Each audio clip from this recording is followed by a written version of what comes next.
Hello everybody and welcome to the Team Venom Wrestling Podcast. I'm your host Rory Bailey.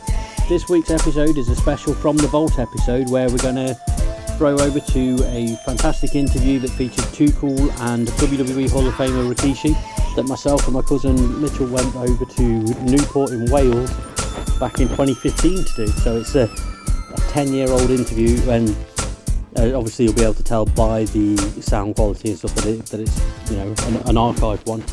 Initially, with all of these that I've used on here for several episodes, I just want to point out that they were all intended for written interviews at the time, so there's no real pizzazz from my side of things on some of these, and a lot of them I was quite nervous with because some of these guys were my childhood heroes. My favourite era of WWE was around 99 to 2000. 2000 is probably my favourite year of wrestling. And a large part of that was people like X-Pac, Rikishi, Grandmaster Sexay, Scotty 2 Hotty, Mick Foley, and that sort of proper guys who I grew up watching. And so for me and my cousin, who also at that sort of time period, me and my cousin were both watching wrestling. We both had our own sets of wrestling figures, and obviously we were children at that point. So whenever we used to meet up to do anything, we'd always have like our own little stables of wrestling figures, and we used to have Rikishi and Too Cool figures and stuff as well. So it was really, really awesome for me and my cousin to be able to go to meet up with some of the guys that we used to watch when we were kids, and also that we had action figures of at the time, and yeah, it was just ridiculously cool. Obviously, the reason I've put this out this week is because the legendary Rikishi is the father of the winner of this year's Royal Rumble, Jey Uso. So I'd like, I feel like we should probably mention that on this intro that obviously we haven't released a review of the Royal Rumble yet. We will be talking about it in a future podcast episode when myself and Connor can find the time to do a podcast. But obviously massive congratulations to Jey Uso, because I love the fact that he's won the Rumble. I love the fact that he's been able to really cement himself as main event Jey Uso, and I love the fact that the Rumble's been used for someone new as well, instead of someone that's already held a world title getting up there. They've used it to properly push someone to the true main event scene, and that's really cool. Anyway, I digress. So without further ado, here is a clip of myself and my cousin talking to Rikishi and Scotty 2 Hotty and Grandmaster Sexay in one of my favourite wrestling experiences. Enjoy. Firstly, thank you all for joining us. Considering your status as three of the biggest names of the Attitude Era, what brings you guys over to the UK? And who are you directing that to? To all three of you.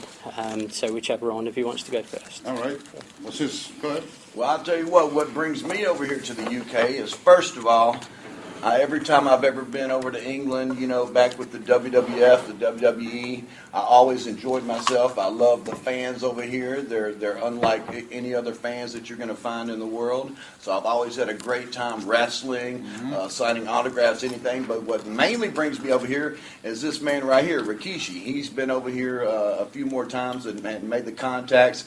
And they said, hey, we need to get all three of y'all back together. We need Rikishi, Scotty 2 Hotty, and Grandmaster Sexay all together in the same room at the same time. Bring Too Cool, reunite us. We haven't been over here. How long has it been, Scotty? Never been. Oh, you and I have been. Yeah.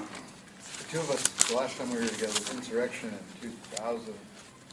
In 2000, so it's been That's the 14 only time. years. It's been 14 years since Too Cool was here, so it's about time that we came back, right? Absolutely. Do you all still watch WWE and TNA and other companies like that at the moment? And if so, what do you think of the current products? Well, yeah, occasionally. I mean, me personally, I don't watch it too much. I only watch it when I get a call from my kids, Jimmy and Jay, the Usos. Basically, like Brian said, the Attitude Era was our era. And as you can see nowadays, I only know these kids when I meet them in the locker room and so forth. But I don't watch it too much. It's just to me, it's a different vibe, a different era.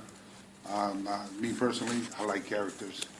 I like people that when you see it on TV, like everybody has their own identification, identity. So, but again, I'm always attitude era. I'm attitude era till I die, and I'm too cool Rikishi all the way. Right, and I got a little something to throw in there of what I think of the current product, especially TNA, is can we cuss during this interview? Because I got a 4-letter word that starts with S. That's fine. I'll block it out in the print. No, I'm just joking. But to be honest with you, I don't watch too much. Attitude Era was it for me. The Undertaker, Stone Cold, The Rock. You wonder Too why cool. Dixie Carter doesn't never call us. Right. Well, which I make sure she don't have my number. It calls me. Well, that's for other reasons, brother. Yeah. She calls Scotty the Worm. Well, we sorted it out.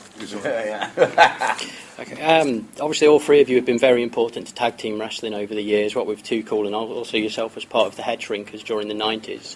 At the moment, the WWE and TNA as well are both kind of stale with the tag division. In WWE, you've got 2 or 3 big teams. Obviously, the Usos and Golden Stardust. Do you think that the current product could do with some guys like yourselves to turn up there again and teams like yourselves back in there? Well, let Scotty answer that.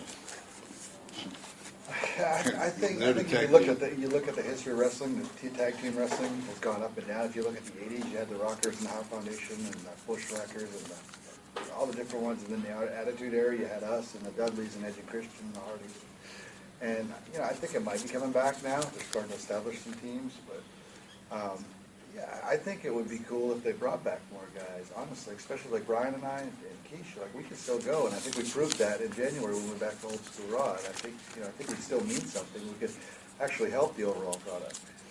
Well, that brings me to my next question with regards to helping the overall product. The pair of you were on NXT Arrival, which was them launching NXT onto the WWE network, a very big event, and you guys were thrown straight into the tag team title match. How did it feel as going in as the team that WWE relied upon to help make the NXT tag team champions look credible? Well, me personally, I wasn't too enamored with being thrown. You like that word, don't you? I wasn't happy. I wasn't too enamored with being thrown into a match like that against some guys that were just ready to. They were so amped up and so jacked up that they were about to be on this pay-per-view because they had never been on something this big before. That they just you got to slow down and feel the crowd and find out what they want. What they want to see. And these guys were just a million miles a minute. Going after us, and it just wasn't. Everybody else when we came to the back said, "Oh, good match." But I've been doing this for 28 years, and I can tell when I've had a good match. Huh? That's a long time. Hold on. How long has it been? I was 23 years. See, I've had 18 concussions. I know how many concussions I've had, but I forget how many years I've been wrestling. Is it 23? Is it 24? I don't know. Anyway, I've been doing it for over 20 years, and I can tell when I've had a good match. Yeah. You've been doing it since Jesus. Yeah, and that match right there to me was not a good match. I wasn't happy with it. Those guys might have been happy because they went over. I'm sure anybody who gets a win over Too Cool is going to be elated. But I care more about the product that I gave to the fans, and I wasn't happy with the match, not one bit. Okay. This next question's primarily for Rikishi. Obviously, Better be good, man. yeah. Basically, you were managed by Paulie Dangerously, aka Paul Heyman, after the Wild Samoan, Iron Sheik, Captain Lou Albano, and Bob Backlund. Obviously, that reads as a who's who of wrestling royalty. Out of all the various managers that you've had, who would you say has been the most influential on your career? Pretty much all of them. Again, when you in this business and you being managed by such great managers, such as the guys that I've had, you learn, you pick their brain. You learn from, take a piece from every which one of them. I can say nothing but thank you to all of the managers that's been with me because they've helped me out as far as with knowledge in this business, a domino effect into politicking in the office. So they've been good. But as far as with my training and so forth, you know, it's been with my Uncle Alpha. You know, he's pretty much the one that kind of tightened me up as far as my in-ring skills and so forth, taking bumps. But shout out to all of them for taking the time to be a part of Rikishi's career. Okay, thank you. 4 minutes. Yeah. Okay. Obviously, all three of you have had some incredible moments throughout your careers. Obviously, Scott, you mentioned Insurrection in 2000 when you faced Malenko, I believe. For the So it was very enjoyable seeing that. Yeah, and then now that was a good match. it was very enjoyable. And obviously, you've all had your fair share of the gold through the WWE, like tag team title runs, light heavyweight title, and intercontinental titles. Out of all of your moments, which ones have been your favourites? Well, I'll be honest with you. I'm gonna go back because before I started wrestling in the WWF, WWE, I wrestled for my father's company down in Memphis, Tennessee for about 14 years, and I wrestled 6 days a week for 14 years down there. And I, as a young wrestler, in 1996, I got to step into the ring against the Undertaker.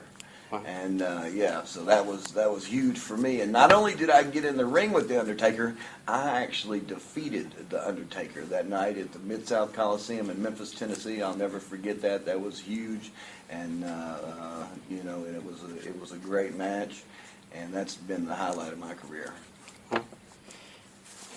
Okay, well, obviously, thank you all very much for your time. It's been a genuine pleasure meeting you all and talking to you all.